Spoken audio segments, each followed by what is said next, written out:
Welcome to the series of mid term exams preparation. आज की video के अंदर आपको ENG 301 का मिड टर्म का सॉल्व पेपर करवाया जा रहा है, जिसके अंदर आपको इंपॉर्टेंट सॉल्व क्वेश्चंस भी करवाए जाएंगे और सॉल्व एमसीक्यूज भी करवाए जा रहे हैं। तो सबसे पहले आपके सामने इंपॉर्टेंट क्वेश्चंस हैं जिनके सॉल्यूशंस आपको एमसीक्यूज के बाद करवाए जाएंगे। पहला है व्हाट इज ग्लोबलाइजेशन, ग्लोबलाइजेशन क्या है। उसके बाद है एक्सप्लेन द टर्म आर्टिफैक्ट्स, जो आर्टिफैक्ट्स की टर्म है उसको एक्सप्लेन करना होगा।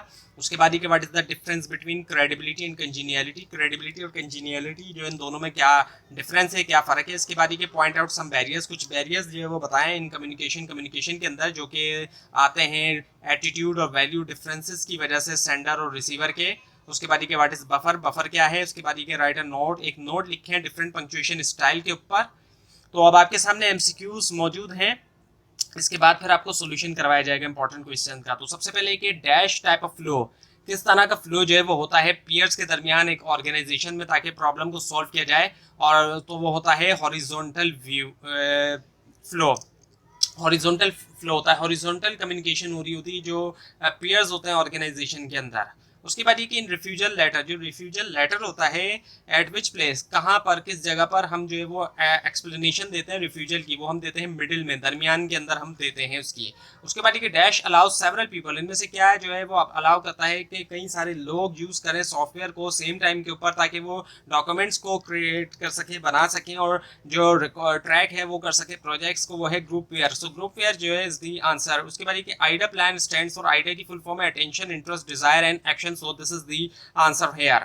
और उसके बाद फिर है कि दिस फॉर्मेट इज कंसिडर्ड, इनमें से कौन सा फॉर्मेट जो मोस्ट मॉडर्न कंसिडर किया जाता है। और तमाम जो एसेंशियल पार्ट होते हैं वो स्टार्ट होते हैं लेफ्ट हैंड मार्जिन से, उल्टी तरफ से। और पंक्चुएशन जो है वो ओपन पंक्चुएशन यूज होनी चाहिए इस फॉर्म के अंदर। और ये जो है वो सेव करता है टाइम किसी भी दूसरे फॉर्म के मुकाबले में। ये होता है full block form. So full block is the answer hair. उसके बाद before writing a message, message लिखने से पहले इनमें से कौन से स्टेप्स नेसेसरी हैं इफेक्टिव कम्युनिकेशन के। इसका जवाब है ऑल ऑफ द अबव, जिसके अंदर डिफाइन द पर्पस आ गया, एनालाइज करना आपकी ऑडियंस को और चूज करना आइडियाज जिनको इंक्लूड किया जाए। So all of the above. उसके बाद in order to understand, understand करने के लिए वर्बल और जो नॉन वर्बल कम्युनिकेशन होती है इनमें से कौन सी चीज़ें आपको करनी चाहिए। इसका जवाब है ऑल ऑफ दी अबव, यानी कि आपने क्या करना है, एक्सेप्ट करना है जो कल्चरल डिफरेंस है उनको आप एक्सेप्ट करेंगे, आप स्टडी करेंगे अपना खुद का कल्चर और आप सीखेंगे दूसरे कल्चर्स के बारे में। सो ऑल ऑफ दी अबव इसका आंसर हो गया। उसके बाद ये इनमें से किस ऑप्शन से मुराद बिहेवियरल कैरेक्टरिस्टिक्स होती है टिपिकली तौर पे एक ग्रुप की, और इसको डिफाइन किया जा सकता है as all way of life, तमाम जो वेज लाइफ के जिसके अंदर शामिल है आर्ट्स, बिलीव्स, इंस्टीट्यूशन जो एक पॉपुलेशन के जो कि पास डाउन होती है एक जनरेशन से दूसरी जनरेशन तक, यानी कि एक जनरेशन से गुजर के दूसरी जनरेशन तक। ये है कल्चर, कल्चर के अंदर ऐसा होता है। उसके बाद ये कि इनमें से किस ऑप्शन से मुराद ये कि मेंटेन करना फ्रेंडली प्लेजेंट रिलेशन जो है विद यू, आपके साथ मेंटेन कर रहे हैं वो, और रिगार्डलेस कि आप उनसे एग्री करें या नहीं, यानी कि इख्तलाफ हो उसके बावजूद भी और ना भी हो तब भी, यानी कि दोनों ही में अच्छे मेंटेन किए जा रहे रिलेशंस। अच्छे कम्युनिकेटर जो है वो कमांड करता है आपके रिस्पॉन्ड को और गुडविल को, और आपके साथ आप जो है वो वर्क करना चाहेंगे अगेन दोबारा डिस्पाइट की जो भी डिफरेंसेस है, जो भी इख्तलाफात हैं। ये ऐसा होता है कंजीनियलिटी हम कहते हैं इसको। उसके बाद ये इंटेंसिटी का लाउड होना या सॉफ्ट होना, पिच हाइट का हाई होना या लो होना रिप्रेजेंट करते हैं वैसे किसको, वोकल कैरेक्टराइजर्स, वोकल कैरेक्टराइजर्स। उसके बाद ये which one is not the, which one of the subject, इनमें से कौन सा सब्जेक्ट जो है वो कम्युनिकेशन का हिस्सा नहीं है, वो जियोलॉजी नहीं है। बाकी जो हिस्सा है वो सिमेंटिक है जिसके अंदर स्टडी होती है वर्ड चॉइस की, लिंग्विस्टिक जिसमें स्टडी है लैंग्वेज की, और इसके अलावा रेटोरिक यानी कि स्टडी होना राइटिंग और स्पीकिंग इफेक्टिवली। इसके बाद ये कि कुछ डिटेल को सिलेक्ट कर देना, कुछ को छोड़ देना, ये प्रोसेस क्या है, ये कहलाया जाता है एब्स्ट्रैक्टिंग कहलाया जाता है ये। और उसके बाद ये what is the main idea, जो मेन आइडिया आप कम्युनिकेट करना चाहते हैं वो होता है हमेशा मैसेज। और उसके बाद ये एक गुड न्यूज़ प्लान जो सिमिलर है डायरेक्ट एक्शन प्लान के, जो परसुएसिव प्लान है वो किसके है, बैड न्यूज़ प्लान के।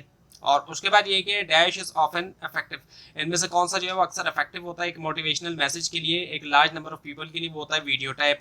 वीडियो टेप इसका आंसर हो गया। उसके बाद ये कम्युनिकेशन प्रोसेस है जिसके जरिए इंडिविजुअल शेयर करते हैं क्या, कोऑर्डिनेट एक्टिविटीज और जो है वो करते हैं इन्फॉर्म में वो करते हैं डिसीजन। उसके बाद ये AMS जो है वो एब्रीविएशन है किसकी, एडमिनिस्ट्रेटिव मैनेजमेंट सोसाइटी की।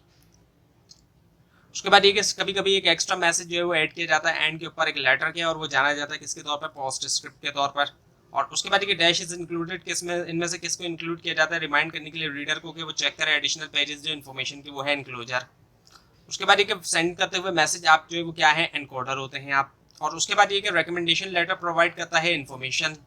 उसके बाद ये कि जब आप जब व्हेन द कंपनी थिंक्स सोचती है कि आपकी जो ऑडियंस है वो इंटरेस्ट होगी व्हाट यू हैव टू से या फिर विलिंग टू कोऑपरेट, वो यूजुअली तौर पे किसके लिए जाती है, वो जाती है डायरेक्ट अप्रोच की तरफ। उसके बाद ये डेमोग्राफिक चेंजेस जो होती हैं has something to do with, वो किसके साथ होती है, पॉपुलेशन के साथ। पॉपुलेशन के बारे में स्टडी करना डेमोग्राफिक के अंदर आ जाता है। उसके बाद ये मेमो शॉर्ट फॉर्म है मेमोरेंडम की। और उसके बाद ये कि मैसेज लिखने से पहले इनमें से कौन से स्टेप जो है वो नेसेसरी होता है इफेक्टिव कम्युनिकेशन के लिए, वो है ऑल ऑफ दी अबव, जिसके अंदर पर्पस को डिफाइन करना, एनालाइज करना आपके ऑडियंस को और आइडियाज को चूज करना। उसके बाद ये कि अंडरस्टैंड करने के लिए वर्बल और नॉन वर्बल कम्युनिकेशन, इनमें से कौन सी चीज़ें जो है आपको which of the following things should we do, हमें करना चाहिए, वो है all of the above. I think ये रिपीट हुआ है। और उसके बाद ये कि इनमें से कौन सा जो है एक एस्पेक्ट जो है वो जो एस्पेक्ट है life style of the country का, वो है ऑल ऑफ द अबव, जिसके अंदर पोजीशन आई थी फैमिली की, सोशल और इकोनॉमिक लेवल और बिजनेस आ रहा, सो ऑल ऑफ द अबव इसका आंसर हो गया। उसके बाद ये कि इनमें से कौन सा ऑप्शन जो है वो क्या है, पार्ट है लैंग्वेज के जो कि एसोसिएट है उसके साथ, लेकिन नॉट इन्वॉल्विंग, लेकिन शामिल नहीं, जो वर्ड सिस्टम है और इसके अंदर जो है वो वॉइस क्वालिटीज और वोकलाइजेशन है जो कि अफेक्ट करते हैं कि कैसे किसी चीज़ को कहा जाता है, ना कि ये कि क्या कहा गया है, वो है para language. Para language is the answer. उसके बाद इनमें से कौन सा जो है वो कंपोनेंट नहीं कम्युनिकेशन प्रोसेस का, वो है ऑडियो विजुअल और जो टेक्नोलॉजिकल है। बाकी ऑप्शन है सेंडर इनकोडर, ये है मैसेज मीडियम है, रिसीवर डिकोडर या फीडबैक, ये तमाम है। उसके बाद ये कि एक फॉर्मल स्टाइल जो है इसके अंदर किस तरह के सेंटेंसेस होते हैं, ज़्यादातर वो होते हैं कॉम्प्लेक्स सेंटेंसेस, आप देखते हैं फॉर्मल स्टाइल के अंदर होते हैं। उसके बाद ये इन विच कम्युनिकेशन, कौन से कम्युनिकेशन के अंदर एक्सप्रेशन जो है वो वर्ड्स के अंदर इनकोड नहीं होते, इनके वर्ड्स का यूज नहीं होता, वो नॉन वर्बल के अंदर आप देखते हैं ऐसा होता है। अब उसके बाद ये कि इनमें से कौन सा जो है वो एस्पेक्ट नहीं आइडिया प्लान का, वो होता है स्किल। स्किल नहीं है, अटेंशन इंटरेस्ट डिजायर और एक्शन जो है वो आइडिया के अंदर शामिल है। उसके बाद ये कि इट डज नॉट मीन, इनमें से किस ऑप्शन का मतलब ये कि यूज़ करना जो है वो ओल्ड फैशन एक्सप्रेशन का यूज़ करना नहीं है, मतलब इसका ये मतलब नहीं होता कि ओल्ड फैशन एक्सप्रेशन को यूज़ किया जाए, जैसे कि your kind inquiry, thank you और प्लीज़ वगैरह। रादर के इसके मुकाबले में रिस्पेक्ट होना, दूसरों के बारे में सोचा जाए। और ये जो क्वालिटी होती है एनेबल करती है रिक्वेस्ट को कि वो रिफ्यूज़ हो तो कुछ इस तरीके से हो कि जो फ्यूचर बिजनेस की होप है वो ख़त्म ना हो। और तो ये कौन सा प्रिंसिपल है कम्युनिकेशन का, ये कर्टिजी है, कर्टिजी इज़ द आंसर। उसके बाद इनमें से कौन सा जो है वो पर्पस नहीं कम्युनिकेशन का, वो है to make the people fool and sell your product. लोगों को बेवकूफ़ बनाना मकसद नहीं, अच्छी कम्युनिकेशन करते हुए लोगों को बेवकूफ़ बना के प्रोडक्ट बेचने का मकसद नहीं होता, बल्कि ये होता है कि प्रोडक्ट के फीचर्स को बेनिफिट्स में कन्वर्ट करके बताया जाए और साथ में प्रोडक्ट उन लोगों को बेची जाए जो जिनको ज़रूरत है। कुछ प्रोडक्ट्स ऐसी होती हैं जो कि लगती तो यूज़लेस हैं, लेकिन उसके भी कस्टमर होते हैं, ऐसे लोग होते हैं जो ऐसी यूज़लेस प्रोडक्ट भी उनके लिए यूज़फुल होती है, कभी कभी ऐसा भी हो जाता है। उसके बाद ये कि ग्लोबलाइजेशन का मतलब ये होता है कंपनी के लिए कि वो सर्वाइव करे, उसको लाजमी इस्टेब्लिश करनी होती है मार्केट, ना सिर्फ उसकी खुद की कंट्री के अंदर बल्कि ऑल्सो इन मैनी कंट्रीज, बहुत सी दूसरी कंट्रीज के अंदर भी। तो उसके बाद ये कि फिर the last paragraph should be, last paragraph जो है वो क्या होना चाहिए, कंसाइज और करेक्ट होना चाहिए। उसके बाद ये कि कम्युनिकेट करने के लिए ईजिली और इफेक्टिवली आपके रीडर के साथ कितने जो नंबर ऑफ प्रिंसिपल्स हैं वो अप्लाई होते हैं, 7 सीज इज द आंसर। उसके बाद ये कि इन डैश कैरेक्टरिस्टिक, कौन से कैरेक्टरिस्टिक जैसे कि बॉडी शेप, बॉडी ऑर्डर और स्किन कलर इंक्लूड होते हैं, ये फिजिकल कैरेक्टरिस्टिक्स के अंदर इंक्लूड होते हैं। इसके बाद ये कि कुछ डिटेल को सिलेक्ट करना, कुछ को छोड़ देना, ये प्रोसेस से कहलाया जाता है एब्स्ट्रैक्टिंग का। उसके बाद अब ये कि एक लेटर जो कि कंप्लीट करता है वैलिड कॉन्ट्रैक्ट बायर और सेलर के दरमियान, वो कहलाया जाता है acknowledgement letter, an acknowledgement letter. अब जो है वो लॉन्ग क्वेश्चन आंसर और शॉर्ट क्वेश्चन आंसर जो है वो आपके सामने है। सो इसमें सबसे पहले कि व्हाट इज़ ग्लोबलाइजेशन, ग्लोबलाइजेशन क्या है। सो ग्लोबलाइजेशन का मतलब ये होता है कि एक कंपनी जो कि सर्वाइव करे तो उसको इस्टेब्लिश करना होती है मार्केट, ना सिर्फ उसकी खुद की कंट्री के अंदर बल्कि फॉरेन कंट्रीज़ के अंदर भी। सो एम्प्लॉई अंडरस्टैंड करेंगे दूसरों का कल्चर भी as well as their own country, अपनी कंट्री की जो एथनिक डाइवर्सिटी है उसको भी है। पाकिस्तान की अगर मिसाल ली जाए तो डिफरेंट एथनिसिटी के लोग यहाँ रहते हैं, पंजाब के अलग के जो एथनिसिटी के लोग हैं वो अलग हैं, इसी तरह के अलग हैं, सिंध के अलग हैं और इसी तरह बलूचिस्तान के अलग हैं। सो डिफरेंट प्रोविंसेस के अंदर हमें डिफरेंट एथनिसिटी के लोग दिखाई देते हैं।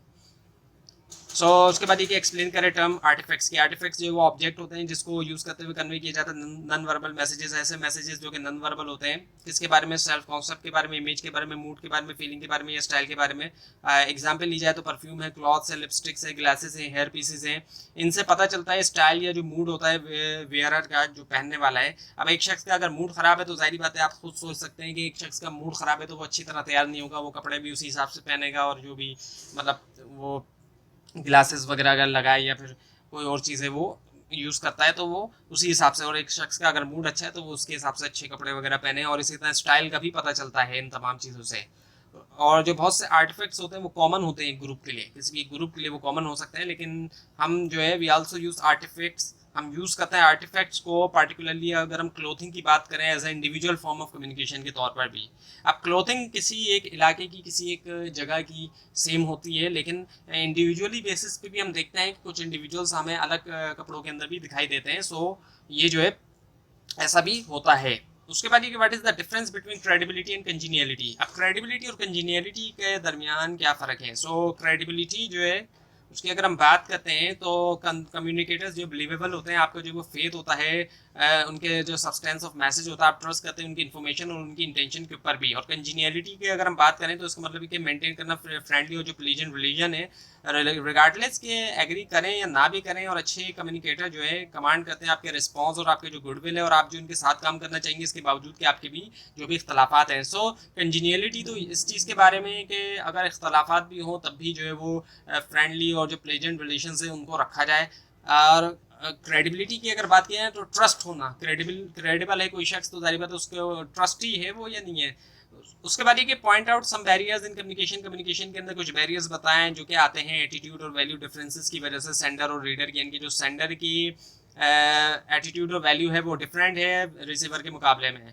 सो जो दोनों पर्सनैलिटी और जो एटीट्यूड है ये कॉम्प्लेक्स कॉग्निटिव प्रोसेस हैं, और डिफरेंस जो है वो ये है कि पर्सनैलिटी यूजुअली तौर पर टॉट है एज अ होल पर्सन, जबकि एटीट्यूड पार्ट है पर्सनैलिटी का। एटीट्यूड जो है वो पर्सनैलिटी का एक हिस्सा है, एज अ होल पर्सन नहीं है एटीट्यूड जो है।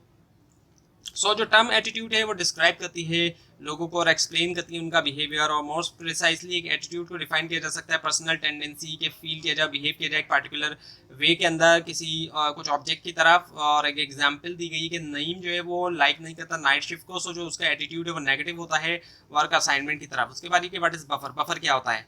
सो बफर यूज होता है जहाँ पे बैड न्यूज़ हो। अगर आपके पास बैड न्यूज़ है, आप अपने मैसेज को शुरू करते हैं बफर के साथ। बफर एक स्टेटमेंट होता है जो कि हेल्प करता है आपके रीडर को कुछ पॉजिटिव फ्रेम ऑफ माइंड में आने के लिए, कि वो कुछ पॉजिटिव हो जाए ताकि वो आगे रीड कर सके, और जो मैसेज होता है वो रीडेबल बन जाता है रीडर के लिए। लेकिन बफर को न्यूट्रल टोन में रख के इस्तेमाल करें और मिसलीडिंग ना करें, कि ऐसा ना हो कि रीडर यही सोचने पे मजबूर हो कि मैसेज जो है वो अच्छा है, ये ना सोच ले वो, तो ये बहुत ही मिसलीड हो जाएगा। उसके बाद राइट अ नोट, एक नोट लिखें डिफरेंट पंक्चुएशन स्टाइल के ऊपर।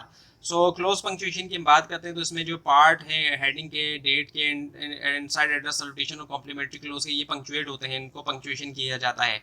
स्टैंडर्ड पंक्चुएशन के अंदर कोई भी लाइन ऑफ हेडिंग या फिर जो इनसाइड एड्रेस है वो पंक्चुएट नहीं होती, और सैल्यूटेशन और कॉम्प्लीमेंट्री क्लोज के बाद एक कॉमा लगाया जाता है। और ओपन पंक्चुएशन के अंदर क्या होता है कि कोई पंक्चुएशन रिक्वायर नहीं होती, इवन के जो सैल्यूटेशन और कॉम्प्लीमेंट्री क्लोज होते हैं।